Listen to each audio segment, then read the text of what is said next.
Hi, I'm Matt, and that is my garage. Guess what today is, man? Today is rebuild part 2, and it's all about the engine. It's all about the engine. Didn't make it through the whole engine. Ran into a couple roadblocks along the way, issues that I haven't had to deal with on other engines. So it's a little slower going than I really wanted it to be. But hey, it is what it is, you know. So we get through a good portion of the motor build today. I'm not covering the stuff I covered in the 88, right? This is all different stuff. So I'm not going to talk about how to do the valve shimming. You know, I'm not going to talk about a lot of this stuff I talked about in the other video. It's going to be fresh. So challenges that I've run into that are unique from any other build I've done. So yeah, let's jump into it. Not going to finish it with this one episode though. I think this is going to be a two-parter. So yeah, let's jump in. This is the motor for the 1979 Lotus Esprit. And as you can see, I'm sort of well on my way to putting this back together again. The bearings are in, and crankshaft's back from the machine shop. I had a new bearing milled in the back here, I'll show you that. And I had the crank polished because it was in pretty good condition. And then I had the assembly balanced. So they took the crankshaft, bolted the flywheel to it, bolted the clutch plate to it, turned it on the machine, and balanced the three as a unit. The pistons and the connecting rods were balanced independent of that on the bench, and they were all balanced and weighed within 2 grams of each other, like the technical specifications require. So I've had some work done, and I was excited to start getting this back together again, but I ran into a couple problems. The first of which was when I put the bearings in, and by the way, I think this crankshaft had been turned before, and I was incorrect that nobody had ever been in the block of this motor, because they certainly had. So the crankshaft had been turned, and I needed bearings that were 10 thou oversized to accommodate for the material that was taken off the main crank journals when it was turned previously. So I ordered bearings with 10 thou over. I put them in. It's resting on those now in the block. Once I had that in, I checked my end float. The end float is controlled by 2 thrust washers right here on the very back of the motor, that last crankshaft journal. There's a washer on the back side and a washer on the front side of that journal. What I found were my thrust washers must have been a little worn because I had too much float in my crankshaft. And the float is the crankshaft moving forward and backwards, forwards and backwards. There's some movement in the crank, and that's controlled by the 2 thrust washers. So I measured that forward-aft movement and determined that I needed some larger thrust washers. I have 2 in there now that provide me just the right amount of crankshaft float to be at the lower end of allowable flow tolerances, meaning that my crankshaft is not going to float forward and backwards that much at all, which I'm totally okay with. These are thrust washers, and the engine has 2 thrust washers on that journal of the crankshaft, one in front of it, one behind it. These are the 2 that came out of my 79 motor, and you notice a big difference. They should have this copper appearance on the outside, the side that faces the crankshaft. So 2 things. These are very worn, and I can see the wear marks on this particular one, and the copper is completely gone. So that's an indication the crankshaft had just way too much float, and they were getting eaten up by the rotational movement of the crank due to the large clearance. If you look closely, each thrust washer has 2 notches on it. Those 2 notches, if you read the manual, it says it faces the crankshaft. Well, you could sit there and question yourself, well, either direction really faces the crankshaft, right? It either faces the journal or it faces the counterweight on either side. To make it very clear, the 2 grooves on one side of the crankshaft, it's going to face the back of the crankshaft, On one side of the journal, it's going to face the back of the crankshaft, not the journal. On the other side of the journal, it's going to face, the grooves will face away from the journal and toward the rest of the crankshaft. So I got past that stage pretty good. And then I put the crankshaft cradle on and I bolted everything down and I put Plastigauge in here. And I want to show you what I got with the Plastigauge, because remember, I got bearings that are 15 or 10 thou over to accommodate for the ground down crankshaft, the journal being smaller than they originally were. Let me show you what I got on the Plastigauge, how to read that, and why these bearings aren't going to work for this motor. All right, I'm over here on the technical specs for the S2 1979 907 motor.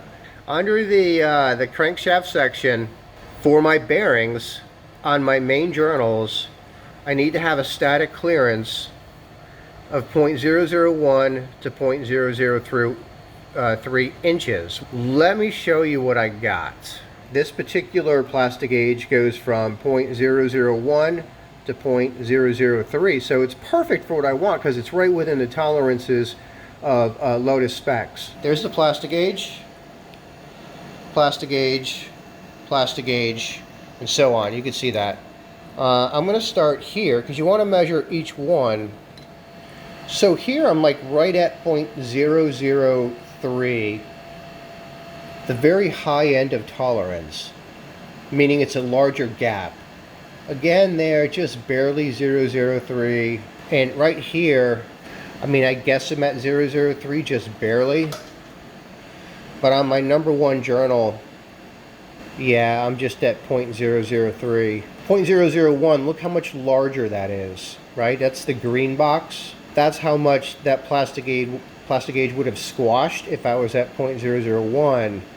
I was hoping to be somewhere in the middle of the range, like 0.005, but I'm not. All right, let's talk about the front of the motor, the top of the motor and the front of the motor. Front of the motor, where we are now. So I have a rebuilt water pump on here. My water pump appeared in very good condition. However, when I turned it, I get that sort of crunchy feel. To anybody out there who pulls a motor, I really suggest if you got it out, replace the water pump, because doing that job in the car, it just sucks. It's not inexpensive, I know. Even with the trade-in, they're like $300. It's a total rip-off, right, for a water pump. But I guess the castings are becoming so rare now that we're just paying more money to get them rebuilt and to have a good water pump. So that kind of sucks, but that's what we're stuck with. Now, what I didn't do, I didn't splurge for the blue belt. Blue belt's like 180 bucks, right? And they make a really upgraded black belt now for the round tooth, and you know, it has very high ratings. It's not the Gates racing belt, which could be good for up to 40,000-50,000 miles, but it's a very, very good black belt. And this is not a daily driver car, and I'm going to get years and years of service out of that black belt and more miles than I'll ever put on the car, and it's half the price. It's less than half the price. Cranks in, and all the bearing clearances work out really well. The problem I was having wasn't in my bearings, believe it or not. My torque wrench was crap. So I was supposed to be torquing those things to like 55 or 85. Anyway, I was getting nowhere near that, and I was thinking they were torqued to spec when they weren't. So once I got grabbed my other torque wrench, which I know is working well, and torqued them down, I had the Plastigauge flattened out a little more, and I was right in the middle of my clearances. So I dodged a bullet there, thank goodness. The oil pump is on. The head is just kind of sitting there.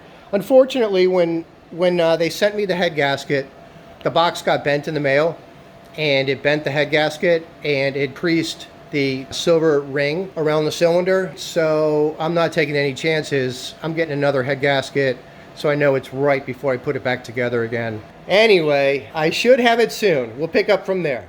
While I was waiting for the head gasket, I paused to think through the engine build. You know, I didn't want to get it back together again and forget something. So I was reading a lot of stuff online, and there's two things that occurred to me at this stage, which I'm kind of glad that I was waiting for the head gasket, because I wouldn't have necessarily thought of this.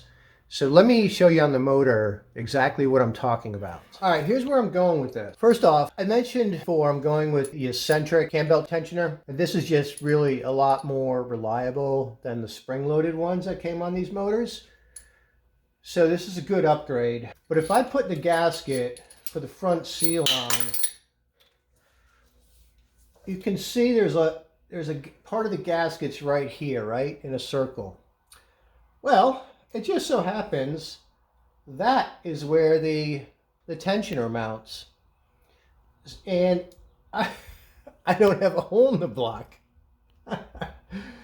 So what I need to do is it's a 10 millimeter coarse thread stud that screws into the block there that holds the tensioner in place. So what I need to do is to locate the center of that. And then I need to drill it out and tap it with a 10 millimeter tap so I can fit this assembly right there where it needs to go and screw it into the block. That's one of the things that I have been thinking about. And then the other one has to do with the oil delivery to the head. And I'm going to move the camera so we can get a better shot of that. All right, so here we go, top of the motor, right? Here's the oil delivery port on the block. And that is originally about 1/4 of an inch in diameter. And it's just too big. So what happens is a lot of excess oil gets up into the head and the cam carriers.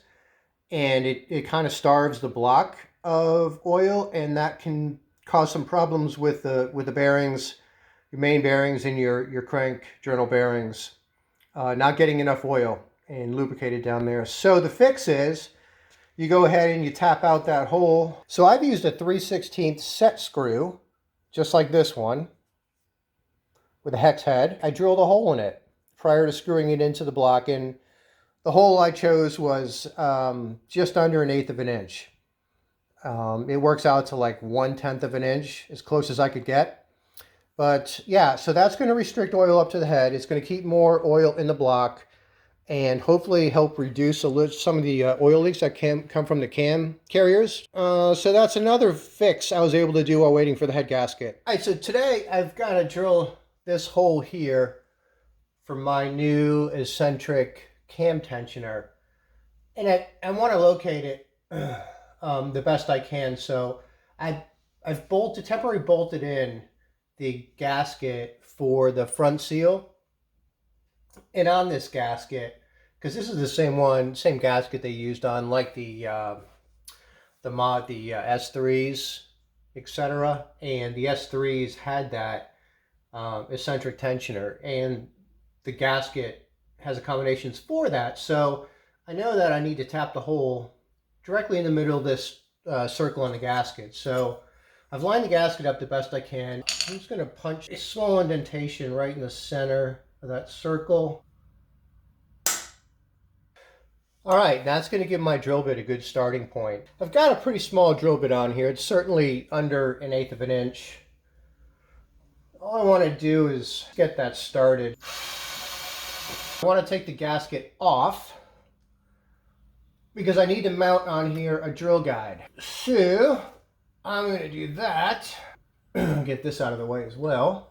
It's a 10 millimeter stud that goes in there. So what I'm drilling is a 9.1 millimeter hole. So what I'm going to do is start with the smaller drill bit, the 8.9, and then see if I could tap it out. And if it works, then I'll go with that.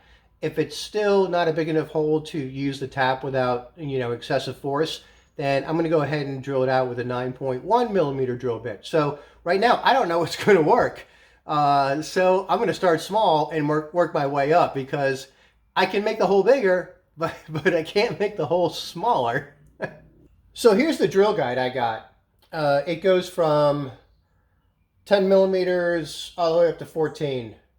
And yeah, 10 is not the 9.1 that I need, but I can't find a drill guide with a 9.1 millimeter hole. So I'm gonna have to make this one work. And my plan is, what I want to do is line that center of that 10-inch hole up with the where I punched it, where the hole's going to be, and see if I can use one of these bolts on the main seal cover to mount this into place. So that's what I'm going to do now. And this one here lines up really well.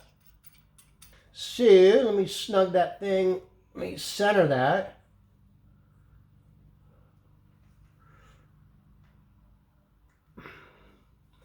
Snug it down. There. So now my drill guide's not going anywhere. And it's going to make sure that my drill bit goes in perpendicular to the block.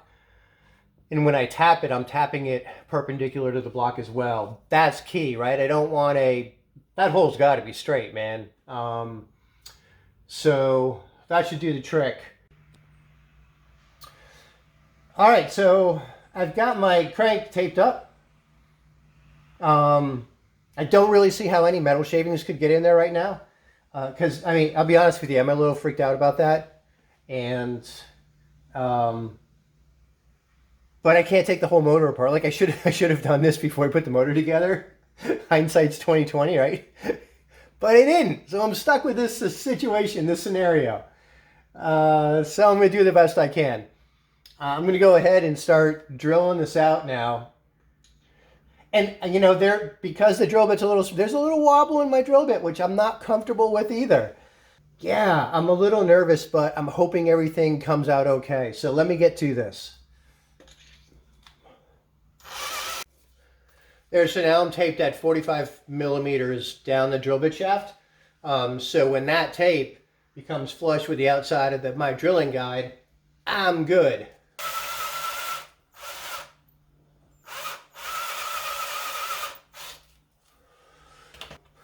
All right, so I'm really close. I'm going to stop there.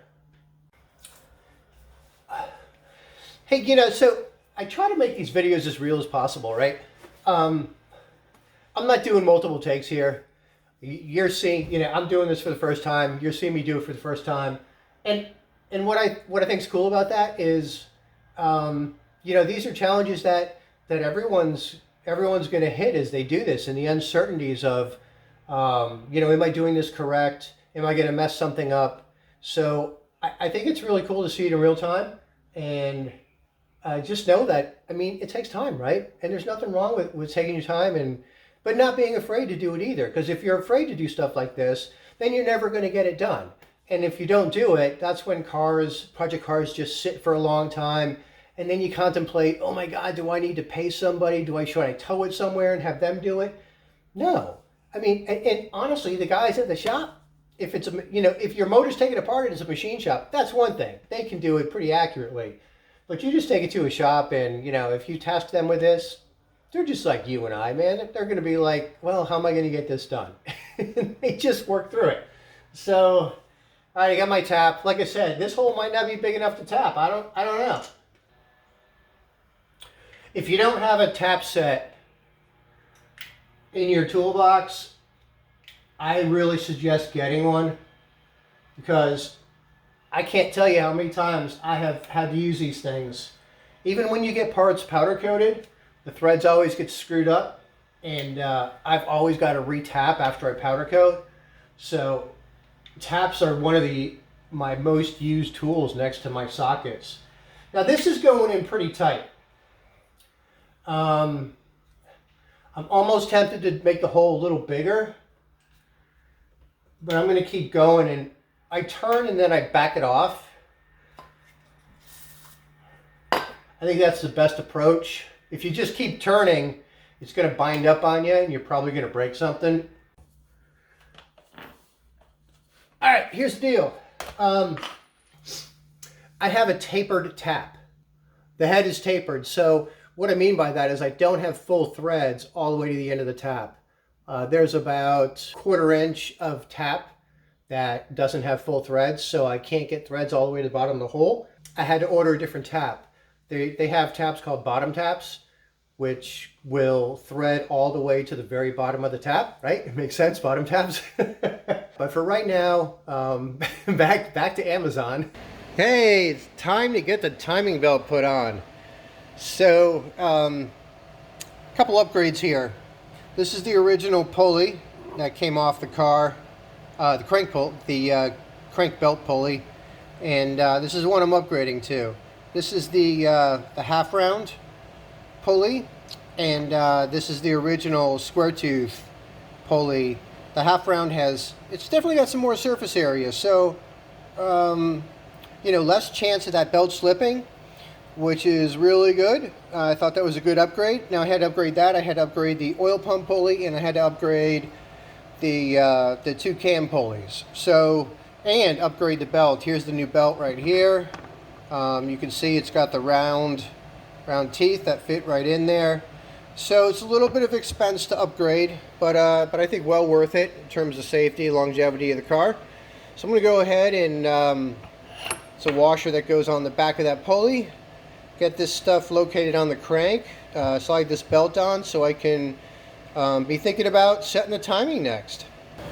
Hey folks, it's not Saturday, it's Sunday. Sunday morning here in my garage, and I talked a little bit a minute ago about putting this pulley back on the crankshaft, getting the belt in there roughly, and you know, that's sort of the step that I take before I go ahead and put the cam towers on and set the valve clearances. So that's where I'm at. You know, the belt's not fully hooked up. I don't even have the belt tensioner on there right now. So, but I do have the oil pump pulley on there, and I've got the pulleys on down here. So it's a very similar process to what I just went through on the 88. I mean, it's pretty much identical. The process is the same, the tools are the same, the aggravation is the same. So instead of, you know, going over all that stuff I went over before, I just want to point out a couple of differences between the 907s and the 910s and the 912s. The 907s have a different cam carrier, and they're prone to leaking oil. And I've got the motor rotated this way a little bit, but when it sits in the car, it's this cam carrier on the exhaust side is kind of down here, and as you can see, the valve cover kind of wraps around the entire cam carrier, whereas the difference is with the later models, they changed this casting to bring this sidewall up a little bit so the oil wouldn't leak out of this seam right here, because it just kind of sits inside the cam carrier and it has nowhere to go. So it looks for a path out of the engine, and it's real easy to get oil leaks in this area here. So these cam carriers are okay. They're not nearly as good as the 910s. I did try to find some 910 cam carriers for this, but I had no luck. I was trolling eBay. I was looking on eBay in the UK. I was calling around, you know, all the resources I could think of to try to get a set of those, and I just came up empty-handed. So I went back with these a little reluctantly, but what the heck, you know, it'll keep it original, and I do really like that. I'm trying to keep this car as true to its originality as possible, only incorporating tasteful upgrades where they don't really impact the overall look and feel and original intention of the car. So to me, that's really important. I like the cars for what they are.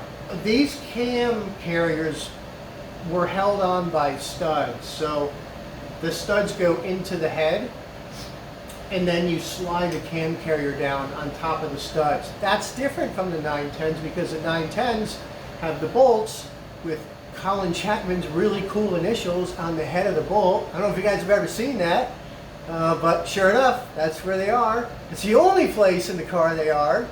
So kind of weird that he put them there. Nobody ever sees those bolt heads, but they are there, trust me. So anyway, I put the studs in, and I went to put the cam carrier down on the studs to attach it to the head, and it didn't fit. The studs were kind of weird, and I mean, it's original holes in the block. I didn't change anything, but the cam carriers just didn't want to slide down there. So I thought about it. I'm like, well, you know what? If the 910s could use the bolts, then I'm going to use the bolts. So I ditched the studs that hold the cam carriers on, and I opted for bolts of the same grade. I mean, they don't have to be that strong. These things are not torqued very much at all. 8mm bolts with 13mm head. So again, not a lot of force that they have to withstand during their life. So yeah, I'm going back with bolts in here, and it just makes it a lot easier, especially going through this valve adjustment operation, to be able to quickly take those out, get the cam carriers off. I can kind of tilt them as they take them off instead of raising them straight up. So I like it a lot better. So that's different from the 910s. And really that's all that I want to report right now. I'm going to continue on with shimming the cam carriers and getting the valve timing correct. I'm struggling. I've been through 2 iterations on the intake side, and I keep putting the feeler gauge in there and I get 0 clearance. I'm like, come on! So I got to take it off again and go with even smaller shims, and hope I get that point where at least I'm getting some type of measurement so I know where to go from there. So right now I'm at the beginning of the process, and it's going to take a while, man. I've got a couple hours carved out to do this. I'm very much looking forward to being done with the valve clearances so I can get on to putting together the rest of this engine, and even closer to getting it back in the car. Well, I tell you, some engines go together easily and everything works out, and others fight you the whole way. Man, this motor is giving me a lot of challenges. So I was, going through the valve shimming, and I couldn't get this one right here. It's a number 4 or number 3 cylinder. Couldn't get any clearance on that. No matter how small of a shim I went with, I had 0 clearance. So I knew there was something wrong. I suspected it might have been my valve stem, but, and here's the valve stem. And I looked at this, and I pulled the one next to it, because that one I could shim no problem. And this valve stem's actually shorter than this one. So I was scratching my head for a little while, and, I pulled the head off again reluctantly, and I got to looking at the valve seats, and I think I found my problem. See that recess in the valve seat? That is just enough to not allow me to get any valve clearance. What's happening is the valve is sitting too far in the seat. And if I put the one in next to it, look at the amount of valve that is showing above the cylinder head, and then compare that to this one here. Look how low that valve is sitting. Well, that's pushing the valve stem up toward the camshaft, and enough so I can't get any clearance on my shims. I had to order a new valve seat, and I'm going to have to take this back to the machine shop and have them take out that valve seat, put in the new one. I thought I was going to have the motor done and all the shims done over the weekend and have this thing ready to go back in the car. And now it's like 1 step forward, 17 steps backwards. The head's going back to the machine shop. But, that's the right thing to do, so that's what I'm going to do. So there it was. That's all I could get through. Unfortunate and unsatisfying conclusion to the motor build on this first video. But, who knows, man? Maybe realistic of what a lot of folks are facing out there. So, I don't know. I hope I make it real for you guys. It's not always as easy as people seem to make it sometimes. And yeah, man, there's challenges along the way, and you just got to kind of suck it up, figure it out, and push your way through. So, hey, as soon as I get the head back from the shop, I'm going to jump into part 2, and I'm really confident we're going to finish the motor on the next video. So be looking for that.